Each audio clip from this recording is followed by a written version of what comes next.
Olá, meu nome é Juliane Possebon. É um prazer estar aqui hoje presente no Congresso Internacional Online de Dermatologia Veterinária da Anclevepa de São Paulo. Eu quero compartilhar um pouquinho com vocês a minha experiência e trazer nessa palestra de hoje sobre o controle da otite alérgica em cães. Então, eu tenho minha carreira, eu trabalho com dermatologia já há mais de 10 anos. Me aperfeiçoei na parte de alergologia e também trabalho com a parte de otoscopia, né? Então, já fiz curso de aperfeiçoamento e trabalho com a otoendoscopia há mais de 6 anos. Vou trazer um pouquinho para vocês, eu sei que é muita dificuldade, né? Hoje a gente atender e controlar as otites alérgicas, então, eu quero trazer um pouquinho para a gente entender o que será que a gente precisa e para a gente rever o que a gente está fazendo, né? Para que vocês pensem, ah, esse aqui é meu paciente, será que eu tenho que fazer uma coisa diferente? Espero que o final dessa palestra seja mais esclarecedor para vocês. Começando por uma coisa muito básica, né? Mas o que que é a otite, né? A otite, ela representa um aspecto de alterações inflamatórias que acometem o canal acústico externo e pode ser em resposta a qualquer insulto que tenha no epitélio do canal auditivo. Mas o que que realmente então causa essa inflamação? O que que causa a otite? Será que se eu pegar um pool de bactérias, de malacésias e colocar dentro de um conduto auditivo, isso vai resultar numa doença? É normal a gente pegar uma otite, uma orelha inflamada, fazer uma citologia e encontrar bactérias, malacésias, né, leveduras. Porém, esses organismos, eles não são a causa da otite. A verdadeira razão do porquê que essa orelha inflamou, muitas vezes ela é esquecida e não investigada. Então, quando a gente trata, o primeiro ponto importante, quando você está se deparando com uma otite, você fez uma citologia, encontrou micro-organismos, a gente tem que se perguntar o porquê que esse micro-organismo cresceu dentro dessa orelha, né? Para que a gente tenha um melhor, começar a investigar a causa de base dessa otite, o que que está levando à inflamação. Esse artigo, eu acho um artigo bem interessante, porque ele fala muito sobre tratamento de otite externa em cães, né? Independente da causa, se é uma otite alérgica ou não. E por que que eu acho ele interessante? Porque quando você muitas vezes vai tratar, se depara com uma otite, nem sempre você sabe se aquela otite é alérgica ou não. Então, quando a gente vai começar a tratar uma otite, a gente pode controlar a inflamação, a infecção, mas nós não podemos esquecer de outros pontos, que é isso que esse artigo traz e que eu vou mostrar para vocês. Então, eu gosto de falar desse como se fosse um quadrante da otite. O que que é o quadrante da otite? A gente deve pensar em cada partezinha, em cada quadrante dele, quando a gente está tendo uma otite externa, porque não adianta só a gente pensar, ah, será que ele tem uma otite por bactéria? Vou tratar a infecção. Não, daí eu não procuro os outros fatores. Provavelmente essa otite ela vai continuar recorrendo e esse paciente vai acabar tendo uma otite crônica, né? Então, vamos começar com o nosso primeiro quadrante, o primeiro P ali, que são as causas primárias. Então, uma otite, ela vai começar porque existe alguma causa primária, algum distúrbio que está levando à inflamação desse conduto auditivo, e aí esse conduto auditivo inflamado, isso vai se caracterizar como uma otite. E aí ele pode levar às outras causas como as causas secundárias. O que que a gente tem de mais comum de causa primária? São as causas alérgicas. Então, aquele paciente, por exemplo, com dermatite atópica, com reação adversa ao alimento, são pacientes que podem ter acometimento de orelha, das otites, como também da pele, as dermatites. Alguns pacientes, a gente pode observar, por exemplo, um paciente com resposta, com reação adversa ao alimento, sendo somente as orelhas acometidas. Então, algumas vezes, não necessariamente é um paciente que tem otite, que tem dermatite, que lambe patas. A otite pode ser como um sinal único. Outras alterações, distúrbios de queratinização, as causas parasitárias, as causas endócrinas, causas autoimunes. Então, nessa foto aqui, ó, a gente tem um paciente que ele faz essas vesículas, né, no pavilhão auricular, na parte côncava da orelha, e aí a gente faz uma citologia e nós podemos encontrar células de Tizanck. Então, aí a gente vê um paciente com um pênfego fazendo um quadro de otite. Quando a gente tem uma causa primária estabelecida e que houve uma inflamação desse conduto auditivo, essa inflamação ela pode gerar uma infecção por bactéria, uma infecção por leveduras, como malacésia. E aí, normalmente, quando o paciente chega ao nosso consultório, que ele vai para o consultório para vocês, vocês olham a orelha, vocês podem fazer motoscopia, fazem a citologia e detectam essas infecções. E aí a gente fala, esse paciente está com otite bacteriana, né? Mas na verdade essa bactéria ou essa malacésia que está ali, aconteceu por algum outro fator que teve um desequilíbrio na orelha. Ah, não significa que você não tenha que tratar? Não, com certeza, você vai ter que tratar essas causas secundárias, e elas são muito importantes, porque às vezes elas podem ser um desafio para o nosso tratamento. Mas o que eu quero que vocês tenham em mente é que não adianta somente se preocupar com aquela bactéria que está ali, se preocupar só com a infecção bacteriana ou fúngica, né? Então, aqui, conforme aquele artigo, né, ele coloca as hipersensibilidades, né, como aqui a dermatite atópica e a dermatite atópica induzida por alimentos, como as causas mais comuns. Aquele paciente que tem a alergia alimentar verdadeira não é tão comum, né, normalmente a gente vê mais o paciente com a dermatite atópica que o alimento influencia, e nesses casos eles podem ter otite e até como otite única, como eu comentei com vocês. Parasitárias, a gente pode ter urticariase, demodiciose, né? Aqui, ele coloca como as causas, as neoplasias, os pólipos, nódulos, como causa primária, né? Alguns autores, às vezes, eles colocam como fatores perpetuantes ali para otite, né? Eu acho que ele faz muito sentido estar como as causas primárias, porque tem muito paciente que ele tem nódulo na orelha, você faz ali a cirurgia, se retira o nódulo, o pólipo, e o paciente não tem, para de ter a otite, né? Porém, às vezes, o que acontece? Você pode pegar, por exemplo, um shih tzu alérgico de 10 anos que está com carcinoma na orelha, que você faz, retira o nódulo, melhora, mas ele ainda persiste com a otite, porque a outra causa primária, que é a dermatite atópica, por exemplo, ainda não foi controlada, tá? Então, você sempre tem que fazer o quê?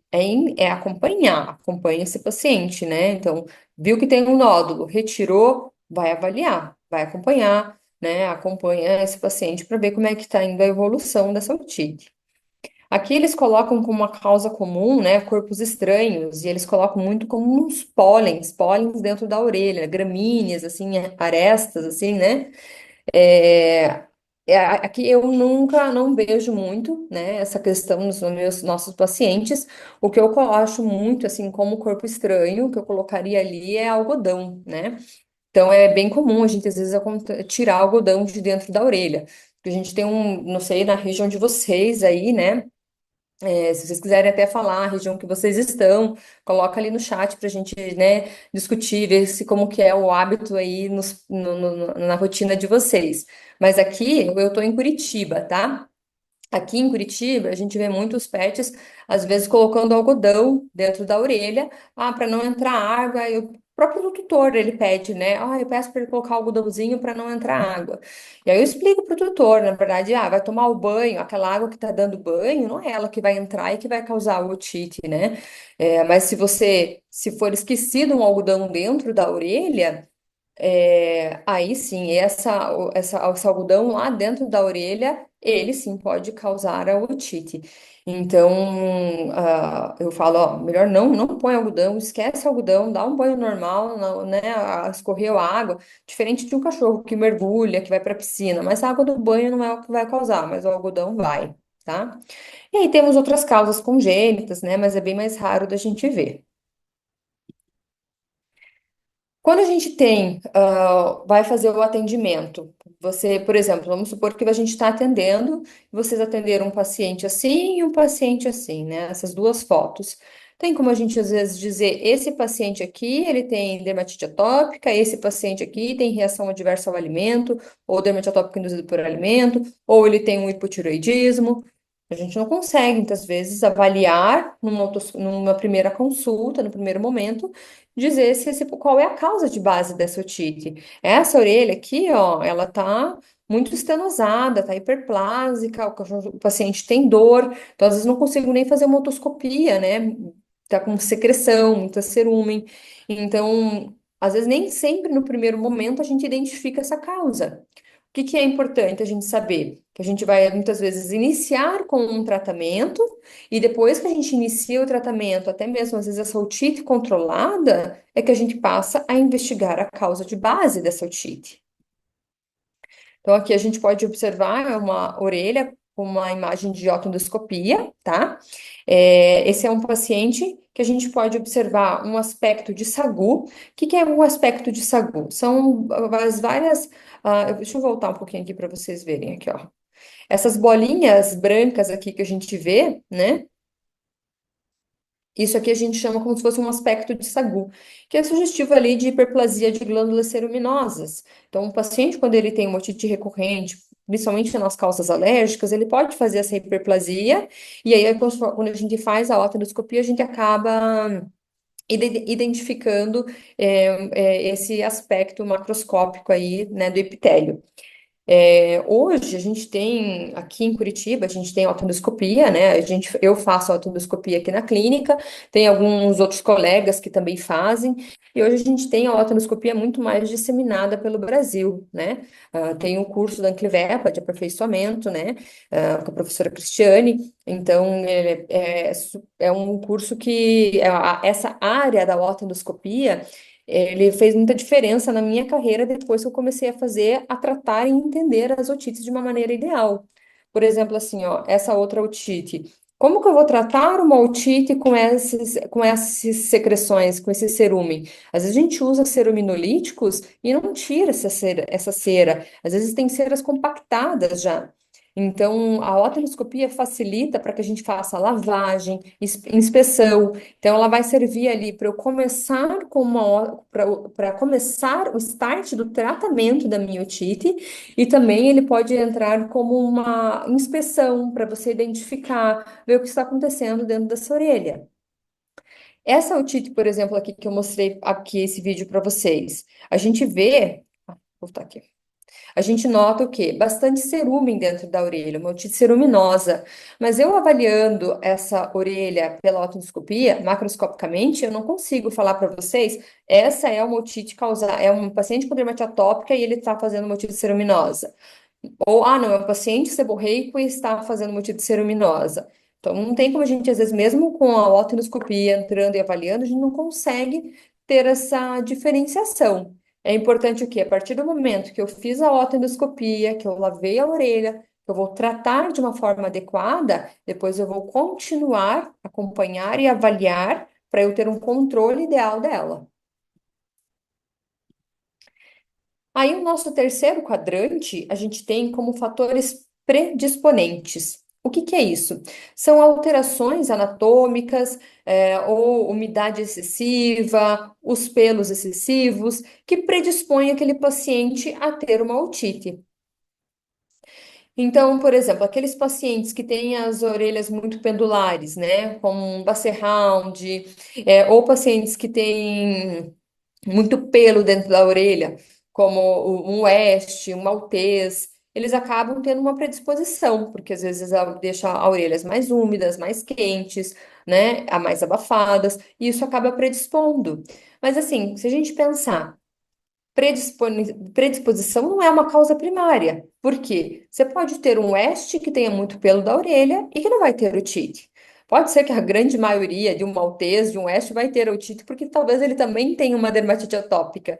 Mas ele tem que ter o quê? Ele tem que ter aquela causa primária, que juntamente com o fator predisponente, leva ele a ter as causas das otites. Mas a gente tem que pensar que esse fator predisponente, na hora que você está fazendo o seu tratamento, o seu manejo, é algo que talvez interfira, que talvez prejudique o controle daquela otite. Por exemplo, se a gente tiver cães nadadores, cães labrador, golden, que não pode ir uma piscina, um lago que pula e nada. Esse tipo de água que entra dentro da orelha quando eles ficam submersos, né, que eles realmente nadam ali, essa água ali, ela pode chegar a levar um pouco de maceração do epitélio e aí serem fatores predisponentes para as otites, tá? Outra coisa que é importante é limpeza excessiva de orelha. Aqui a gente tem muito nos pets, né? É bem comum, o cachorro vai tomar banho e aí depois do banho já aplica o remédio ali, um ceruminolítico, limpa a orelha, passa às vezes cotonete, uma haste ali e limpa a orelha do cachorro, com otite e sem otite e a limpeza da orelha. Aí eu falo assim, gente, quantas vezes você enfia coisa dentro da tua orelha para limpar, fica se você usa muito cotonete dentro da orelha, você não está predispondo a tua orelha? O otorrino recomenda colocar cotonete na orelha? Não, por quê? Por vários fatores, porque a gente não, as orelhas, elas são autolimpantes. Então, nós, os cães, produzimos cera normal de ter dentro da orelha. Essa cera de boa qualidade, ela faz uma proteção do epitélio. E elas são, o ouvido, as orelhas, elas são autolimpantes. Aquela secreção, aquela cera que começou a produzir, ela vai fazendo movimentos helicoidais e vão ser eliminadas. No máximo, eu falo para o tutor, no máximo, algodãozinho ali com solução fisiológica e limpa o pavilhão externo, se tiver muito sujo de cera. É isso que você vai fazer. Ah, é um paciente que tem um cocker spaniel que produz muita cera, que ele já tem um fator predisponente, porque ele tem uma proporção errada ali de glândulas seminosas, sebáceas ali, e aí às vezes ele produz um sebo de má qualidade. E aí eu preciso retirar esse excesso de cera que ele produz. Aí sim, você, veterinário, está fazendo a prescrição conforme a necessidade daquele paciente. Eu já peguei muitos pacientes que estavam fazendo otites pelo excesso de produtos. Eu falei, para de passar, para de limpar, fala pro pet que eles são proibidos de limpar. E se tiver que limpar, você vai vir aqui no meu consultório e eu vou limpar a orelha, ou eu vou te ensinar para você fazer em casa. Porque a gente tem que evitar de ficar tirando, aplicando remédio limpadores ceramidolíticos de uma forma equivocada e exagerada, tá? Aqui é um paciente, por exemplo, que a gente foi fazer a otendoscopia. Vocês conseguem observar que ele tinha bastante pelo e que nesses pelos estavam aderidos bastante secreção, né? Uma secreção eczematopurulenta, né? Graxenta. E aí a gente fez a otendoscopia e aí a gente retirou esse excesso de pelo que estava dentro da orelha. E aí quando a gente foi retirar esse excesso de pelo, a gente pôde observar que juntamente com o excesso tinha um pedaço aqui no meio, nesse emaranhado, tinha um pouco de algodão também e muito pelo dentro da orelha. Então, essa é uma otite que se eu não tiro esse excesso de pelo, dessa compactação que está lá dentro, não há tratamento, não há medicamento, antibiótico, corticoide que melhore a otite. Enquanto eu não tirar essa obstrução que estava ali não ia melhorar essa otite, né? Então, é um cachorro que tem um fator predisponente, que é o excesso de pelo. Esse paciente é um paciente com a dermatite atópica, que acabou inflamando o conduto auditivo e produzindo mais cera. Juntou essa cera com esse monte de pelo, começou a fazer um ambiente mais quente, mais úmido e com gordura. Bactéria, malacésia começou a crescer, começou a produzir mais cera e começou a virar um ciclo vicioso. Então, enquanto eu não limpei, não tirei isso que estava ali, a otite não ia melhorar. Agora que eu tirei esse excesso de pelo que estava ali junto com o algodão, eu vou entrar no segundo passo, que é o quê? Controlar a dermatite atópica desse meu paciente.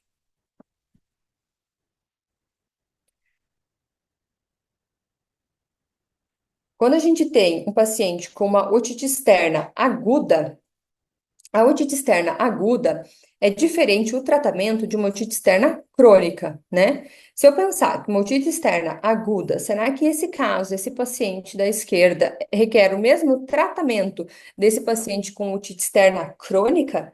Será que o mesmo produto, o mesmo tempo de tratamento, o mesmo produto vai ser eficaz para essas duas otites? Não. Então, a gente falar simplesmente controle de uma otite alérgica é muito vago, né? Porque esses dois pacientes, eles são alérgicos, eles têm dermatite atópica, mas o tratamento para cada um vai ser diferente. O que que essa orelha tem diferente dessa? Essa orelha aqui da direita, ela tem uma cronicidade, ela tem hiperplasia, ela está estenosada, então o tratamento vai ter que ser diferente. Então, a gente tem que pensar que, mesmo que a gente sabendo e a gente buscando a causa primária, a gente não pode esquecer dos fatores perpetuantes.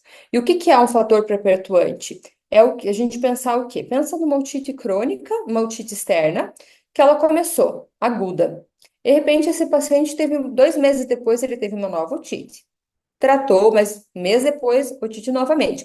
E assim sucessivamente. Vai chegar um ponto que aquela orelha, ela vai tentar se proteger, tentar eliminar aquilo que está causando essa inflamação. E aí ela começa o quê? A ficar hiperplásica, a ficar estenosada, começa a ter mineralização. E às vezes o que acontece? Muitas vezes até as próprias bactérias ou essa estenose na orelha podem levar também a uma otite média. Então, são fatores que acontecem no decorrer de uma otite externa aguda, que ela vai se cronificando e que, se eu não tratar, se eu não controlar esse fator perpetuante, por mais que eu tenha uma causa primária controlada, a otite vai recorrer. Que seriam essas alterações? Então, a gente pode ter as hiperplasias, as proliferações, metaplasia óssea ou calcificação, e tudo isso vai fazer o quê? Uma alteração na migração epitelial. Vocês lembram que eu falei que as orelhas são autolimpantes? Por quê? Porque elas produzem uma cera que sai lá perto da região do tímpano, elas vão subindo e são eliminadas. Se eu tenho uma orelha com totalmente proliferativa, como essa, fechada, a cera que é produzida, ela não consegue ser eliminada. E ela vai começar a acumular, acumular, acumular. Esse acúmulo de cera pode até romper o tímpano, e aí pode perpetuar a otite que a gente vê. Então, aqui, a gente tem uma orelha saudável com uma otite leve. O que é a otite leve a gente vai observar? A gente vai observar aquele eritema, um pouco de secreção. Conforme ela for ficando mais intensa, né, moderada, a gente vai começando a ter. Ela vai se estreitando, ela vai ficando hiperplásica, estenosada. Já quando tem uma otite mais grave, a gente vai ter o quê? Esse tímpano que ele estava íntegro, inflamado, ele pode se romper. Então, a gente vai tendo uma orelha muito fechada, muitas vezes até o pavilhão auricular, ele vai tendo essas alterações, né? E aí é uma orelha que ela vai se fechando, produzindo um excesso de cera, e esse tímpano, ele se rompe, né? E aí, às vezes, acaba tendo uma otite média, que é um outro fator predisponente. Desculpa, é um outro fator perpetuante. Então, aqui, ó, a gente tem aqui ó, um paciente que ele tem uma otite externa, né, que a gente vê esse aspecto mais crônico, né, daquele aspecto de sagu que a gente viu no outro paciente anteriormente. A gente vê uma hiperplasia mais evidente, com as glândulas mais projetadas, né, mas esse outro paciente, ai, desculpa, não rodou. Esse outro paciente já a gente vê uma estenose completa desse conduto auditivo, já com proliferação, né? Então, uma otite muito mais proliferativa, e que aí, conforme, olha, observe que conforme eu vou entrando com o endoscópio e eu vou lavando essa orelha, eu não, cada vez vai saindo mais pus, mais secreção lá de dentro do conduto. Então, o paciente que, ó, ele tem otite média, então tá saindo essa secreção de dentro da orelha média. Então, é um paciente que tem otite média, que ele tem uma hiperplasia de conduto, que ele tem uma estenose. Então, se eu tratar a otite desse paciente, controlar o edema atópica, você acha que eu vou resolver o problema dessa otite? Não. Essa é uma orelha que eu vou precisar de um controle adequado. Ou a gente faz o quê? Ou a gente encaminha esse paciente para a cirurgia, ou a gente vai requerer cuidados constantes com essa orelha. Porque essas alterações, esses perpetuantes, muitas vezes eles podem ser irreversíveis. E se eles são irreversíveis, a gente precisa de um controle contínuo, tá? Essa frase é muito interessante, porque ela fala assim: a incapacidade de lidar adequadamente com os fatores perpetuantes é uma das principais razões para a má resposta à terapia, independente dos fatores predisponentes e das causas primárias e secundárias presentes. Então, o que que isso quer dizer? Que por mais que você tenha controlado aquela infecção que está na orelha, você controlou a causa primária, não tem um fator predisponente, mas se você não manejou o fator perpetuante, você não vai conseguir controlar essas otites, tá? E como que a gente deve tratar essa otite? A gente deve começar identificando os agentes infecciosos através de citologia. A gente faz otoscopia, a gente faz a citologia e identifica se tem um agente infeccioso para direcionar o nosso tratamento para essa infecção. E aí a gente vai controlar a inflamação, a infecção. Muitas vezes a gente pode fazer a lavagem otológica. O mais eficaz é através da otoendoscopia. E a otoendoscopia aí, ela vai ser importante muitas vezes para você iniciar o tratamento. Então, às vezes você pode controlar a inflamação, fazer a lavagem otológica e tratar a infecção após a otoendoscopia, porque se você tem muita secreção, você vai requerer primeiro tirar essa secreção de lá. Mas o que que é importante?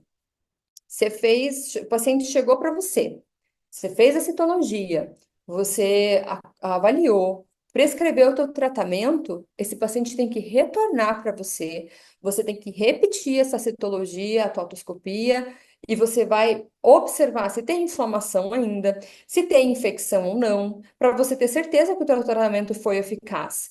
Não adianta você passar um remédio por 15 dias, você não tem como ter certeza se 15 dias foram o suficiente ou não, né? A gente tem que sempre. Você sabe como que aquele tutor aplicou? Se ele conseguiu aplicar o remédio? Se o paciente deixou? Se foi. Então, assim, tem muitas questões que isso pode fazer o quê? Que após 15 dias você avalia e esse paciente está com otite ainda. Então, o monitorar a evolução do tratamento. Depois que você controlou, você vai identificar e controlar a causa de base para você poder ter aí sim evitar as otites recorrentes. Primeira coisa que a gente faz, controle de inflamação. Controle da inflamação, a gente deve pensar que a gente não usa anti-inflamatório esteroidal, não esteroidal, para o controle das otites. Então, meloxicam, carprofeno, a gente não utiliza porque eles não vão controlar a inflamação do conduto aditivo. A ciclosporina é um medicamento que eu gosto muito de utilizar, até nas otites recorrentes, crônicas, eu gosto desse medicamento, mas ele não deve ser utilizado para aquela otite externa aguda. A ciclosporina, ela pode ser indicada para você tentar fazer o quê? A manutenção, para você evitar a recorrência. Mas se o paciente chega para você como otite externa, você não vai passar a prescrever a ciclosporina naquele momento esperando que ela resolva essa otite. A gente acaba utilizando os glicocorticoides para controlar a inflamação. Ele vai controlar, além da inflamação, a dor, o edema, a coceira, né, o prurido que esse paciente tem, o desconforto que está ali na otite. Você pode fazer ele de uso tópico ou oral, e muitas vezes até associação dos dois. Tudo vai depender do grau de quão grave está essa otite. A dose desse corticoide ele vai também variar. A gente pode fazer, eu gosto muito de utilizar as prednisolonas, de meio a 1 miligrama nas otites externas agudas, podendo às vezes fazer doses até mais altas ou até mesmo a dexametasona, quando você tem uma otite muito crônica, uma estenose muito importante, tá?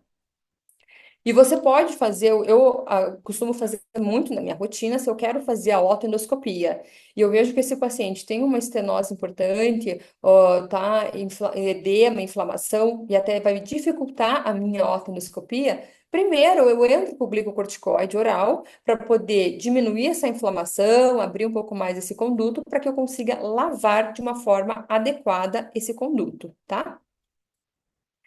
E tem os tópicos que a gente também pode utilizar. E a gente vê hoje uma diversidade muito grande de produtos tópicos para a gente utilizar nas orelhas, né? Desde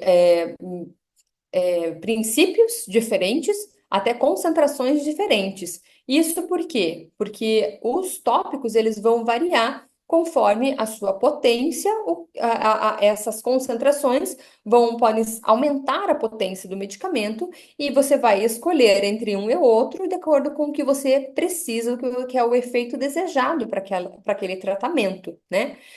Então, por exemplo, se eu colocar uma hidrocortisona dentro da orelha, é um corticoide leve, um corticoide fraco. Mas se eu colocar um aceponato de hidrocortisona, eu potencializo essa, o efeito desse corticoide. Então, além de ter o sal, que vai mudar, existe também o veículo que pode potencializar mais esse sal. Então, são vários fatores que fazem a gente pensar em qual corticoide a gente utiliza. Então, para a gente escolher o corticoide que a gente deseja, o que que influencia também? Influencia o efeito que a gente quer e a gente tem que pensar também no tempo que a gente vai utilizar esse corticoide. Porque por mais que seja um corticoide de uso tópico que você vai usar dentro do conduto aditivo, ele também pode ser absorvido e fazer sinais sistêmicos. Então, esse artigo fez um levantamento de vários estudos, né? E aí mostrou, por exemplo, o uso da dexametasona, utilizando aí por mais até de 2 semanas, ele interferiu ali nas adrenais, né? Interferindo no eixo. Então, é um medicamento que ela é potente, ela tem bons efeitos, mas ela pode levar a efeitos colaterais a longo prazo. A mometasona um outro corticoide, né? Principalmente o furolato de mometasona, com até uma potência um pouco maior do que a dexametasona, e não mostrou essas alterações, mostrou-se mais segura para utilizar a longo prazo, né? E é a mesma coisa que a gente vê com o aceponato de hidrocortisona, porque por mais que ele seja muito mais potente que a hidrocortisona, essa potência maior dele se dá pelo aceponato. Então, esse veículo faz com que a molécula ela fique uma molécula pesada, e aí ela não tem tanta absorção pela pele, né, transdermal. E ela faz com que os efeitos do corticoide eles fiquem muito mais ali local. Esse estudo aqui era um estudo que eles tinham realizado com o Cortavance, utilizando dentro da orelha. E aí mostrou um medicamento seguro para ser utilizado. E aí, agora mais recente, a Virbac lançou o Cortotic, que é o aceponato de hidrocortisona para uso otológico. E que ele não tem antibiótico, não tem antifúngico, tem um corticoide bom, potente, que a gente... Lembra que eu falei para vocês que a maioria das nossas otites são otites de causas alérgicas? Então, esse medicamento pode ser um medicamento de manutenção dessas otites. A gente pode utilizar ele tanto na crise, aí você vai usar ele diariamente, né, até você controlar essa crise, 5, 7, eu tive paciente que eu usei até por um pouco mais tempo, 10 dias, sempre monitorando essa otite. Inclusive, se você tem infecções leves, brandas, por malacésia ou até alguns cocos, ele consegue controlar por controlar a inflamação.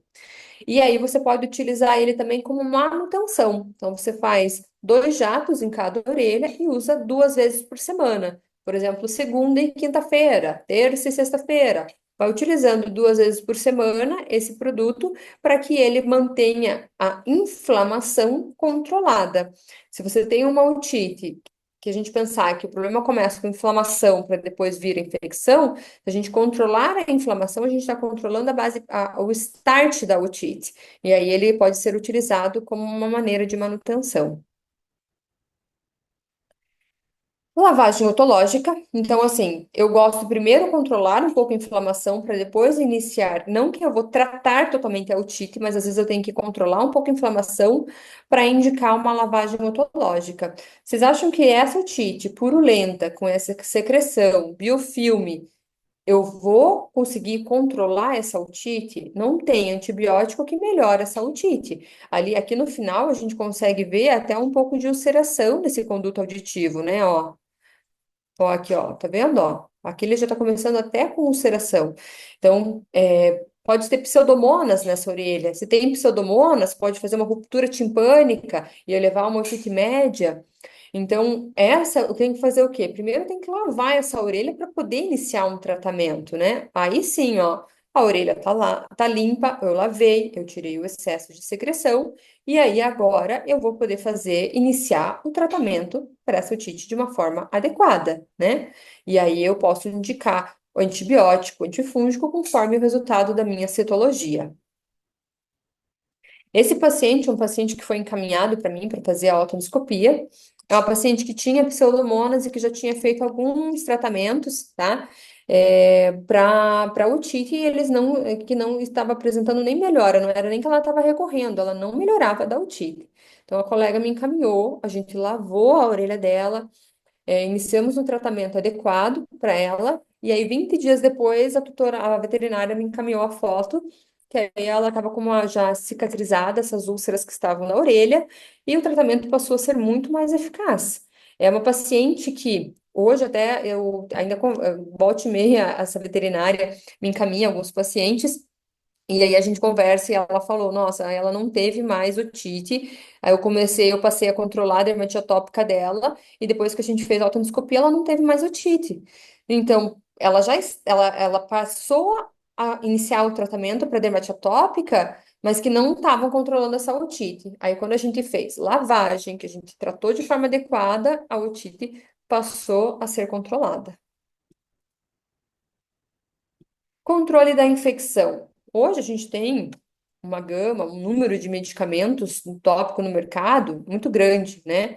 O Natalene já está tá fora de mercado, mas eu quis colocar aqui para vocês saberem que a gente tem produtos com princípios diferentes, princípio de antibiótico, de antifúngico, de corticoide. A gente tem vários produtos ali no mercado. Por quê? Porque tem diferentes tipos de bactérias, de fungos, né? É, o produto adequado para cada tratamento, você vai escolher de acordo com a citologia.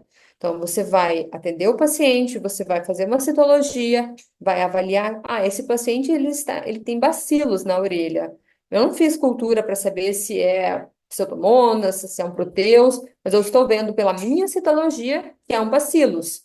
Bem, se ele é um bacillus, então eu sei que eu vou ter que passar algum outro tipo de antibiótico, uma tobramicina, uma ciprofloxacina, que se eu entrar com uma gentamicina, eu não vou resolver essa otite. Então, a citologia, ela vai te nortear e te indicar qual o melhor entre todos esses produtos. É um paciente que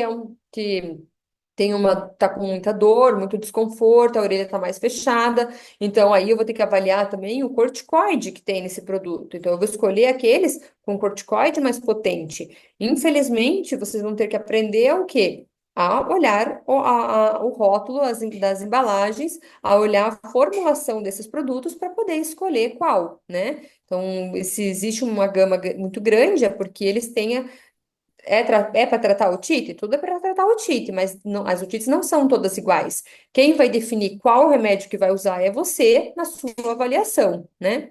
Então, a maioria desses produtos, eles acabam tendo associação. Corticoide, antifúngicos, antibióticos, e a gente vai escolher de acordo com a nossa necessidade. Ou você pode ir para as linhas de medicamento manipulado e manipular conforme a necessidade.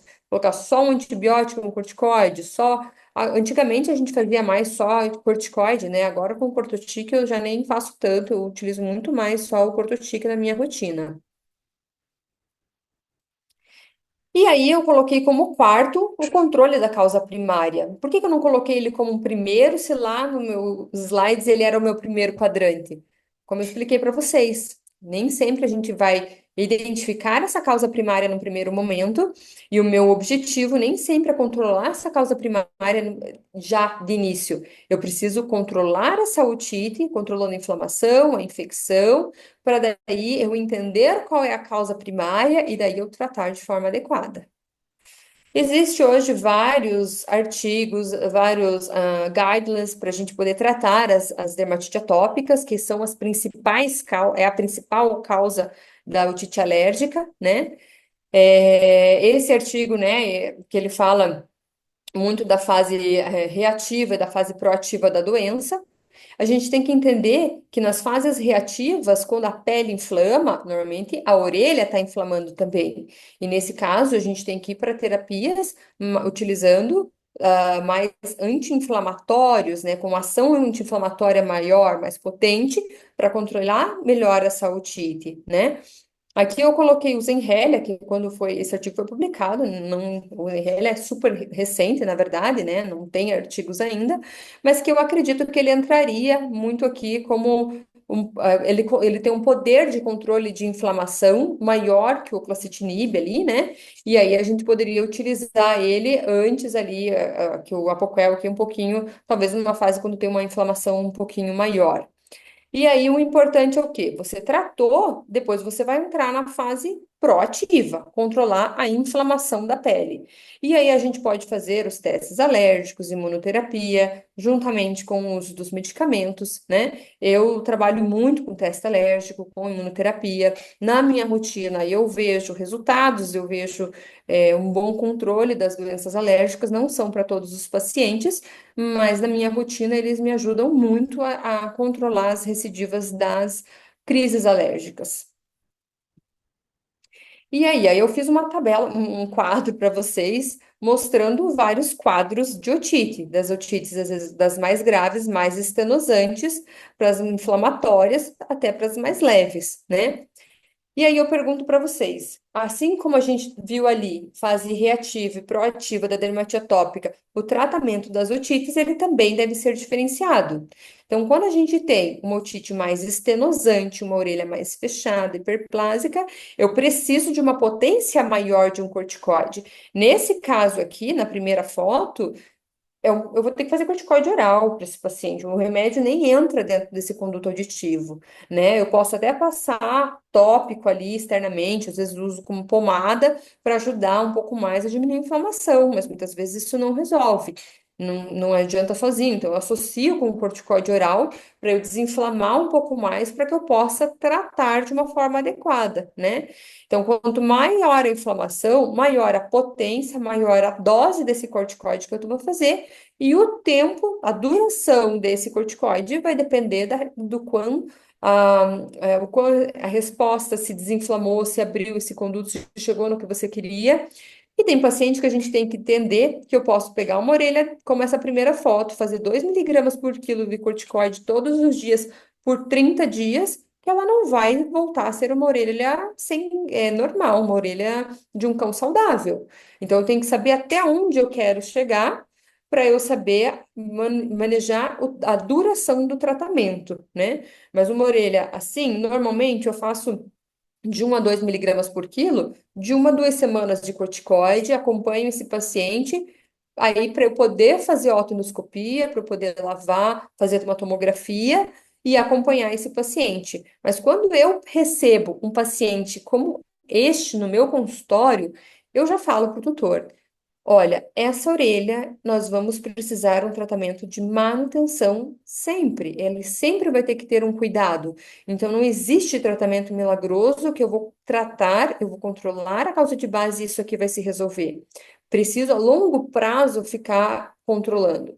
Tenho uma paciente bem especial que a orelha dela estava dessa forma aqui, como nessa primeira foto. A gente fez tomografia, otoendoscopia, eu lavei a orelha. E as tutoras, elas são super dedicadas. E aí a mãe vai, ela lava todo dia, fez o tratamento bem bonitinho conforme eu prescrevi. Hoje, ela tá com a orelha assim, ela tem um pouco, tem hiperplasia no conduto auditivo, né? Mas o pavilhão já não tem mais essa hiperplasia como a gente vê, mas é 3 vezes por semana de uso de medicamento, de limpeza, é um controle constante. Mas elas estão felizes porque está controlada.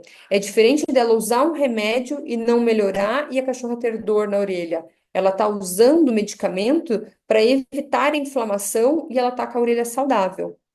Então a gente tem que ser sincero e educar o tutor quando a gente encontra orelhas assim, para que ele não fique, para que ele entenda que a gente não vai curar totalmente.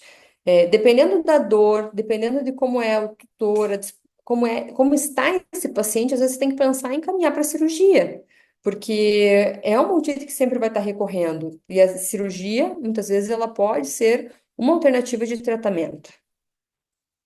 Quando a gente tem otites mais hiperplásicas, com eritema, mas a gente não vê uma hiperplasia tão intensa, calcificação, eu posso, nesse caso, eu uso um corticoide oral, com uma dose mais intermediária, mais ou menos 1 miligrama por quilo com um corticoide, né? E normalmente eu utilizo um corticoide um pouco mais potente, e nesse caso eu já consigo colocar o corticoide mais ali dentro do conduto, mas eu vou usar o corticoide oral até eu perceber que essa inflamação melhorou de uma forma considerável, que o remédio tópico passa a fazer mais efeito. Se eu já tenho uma otite mais leve, mais branda, aquela otite alérgica aguda, aí eu posso fazer o corticoide oral, dependendo do desconforto do paciente, do incômodo que ele está, ou eu posso simplesmente ir para a parte tópica, não fazer nada de sistêmico. Nesses casos, é importante que a gente, em todos os casos, a gente tem que acompanhar com a citologia também. Então, se eu pego esse paciente aqui, eu vejo esse eritema, eu vou fazer a citologia. Se eu vejo que tem muita bactéria, muita malacésia, eu vou ter que utilizar um medicamento associado, corticoide, antifúngico, corticoide, antibiótico. Mas, se eu faço uma citologia e eu vejo que só tem inflamação, que não tem infecção, uma infecção muito branda, o Cortotic é um medicamento excelente que a gente poderia estar utilizando. E aí, como eu falei para vocês, eu utilizo muitos os testes alérgicos na minha rotina, tá? Eu utilizo testes alérgicos para fazer dietas de exclusão. Então, eu faço o teste alérgico, eu faço o prick-pet teste, que eu testo alimentos e vejo o que que eu posso utilizar na minha dieta de eliminação, para eu poder identificar esse paciente, ele tem dermatite atópica induzida por alimento, ele tem reação adversa ao alimento, né, alergia alimentar verdadeira, e aí eu vou conseguir triar melhor esse meu paciente para controlar melhor a causa de base, depois de tudo aquilo que eu passei para vocês antes, tá? Se vocês tiverem alguma dúvida, quiserem saber um pouco mais de até de como eu trabalho aqui, na minha rotina com testes alérgicos, com as otoscopias, né? Fiquem à vontade, tem o chat aí para a gente conversar, ou vocês podem me chamar no Instagram, o Instagram da clínica, né? Que eu vou colocar ali, ou no meu Instagram particular também, tá? Então, como considerações finais, né? As otites, elas recorrentes, a gente tem que pensar que elas são secundárias, ela não é uma doença, é um sinal clínico decorrente de alguma doença primária ali, que as doenças alérgicas são as principais causas. A inflamação e a infecção repetitiva é que vão levar a essas inflamações, essas alterações crônicas. E que se a gente não controlar enquanto a gente tem aquela otite externa aguda, ela vai acabar evoluindo para crônica. E aí vocês viram que depois que evoluiu para crônica, é um cuidado, bem dizer, ad eterno. Então a gente tem que, quando você vê um paciente que ele teve uma otite externa, você já começa a se atentar. E assim, todo meu paciente que é alérgico, eu vou fazer otoscopia e citologia de conduto auditivo, mesmo que não seja a queixa do doutor. Todos eles. Hoje mesmo, eu acabei de atender uma paciente que ela estava com a pele descamativa, coceira intensa. Perguntei para a tutora: tem otite? Ah, teve o último otite em 2021, nunca mais. Eu falei: tá bom. Examinei a paciente, olhei o conduto auditivo, estava levemente eritematoso. Eu fiz otoscopia, fiz a citologia, um monte de malacésia na sua orelha e ela estava com dor a hora que eu fiz a citologia. Vou iniciar com tratamento para otite, mesmo não sendo a queixa do tutor. Então, você tem que investigar, tá? E para tratar de uma forma adequada, muitas vezes, vamos controlar essa inflamação, controlar essa otite que está ali e depois dar sequência no tratamento de manutenção para investigar as causas primárias. Então, era isso. Eu quero agradecer novamente a Anclivepa por esse convite, né? Professor Marconi, professora Cristiane. Tem aqui os meus contatos, se vocês tiverem dúvidas, quiserem aí saber um pouco mais da nossa rotina, acompanhar a nossa rotina, fica aqui o nosso Instagram. E mais uma vez, obrigada.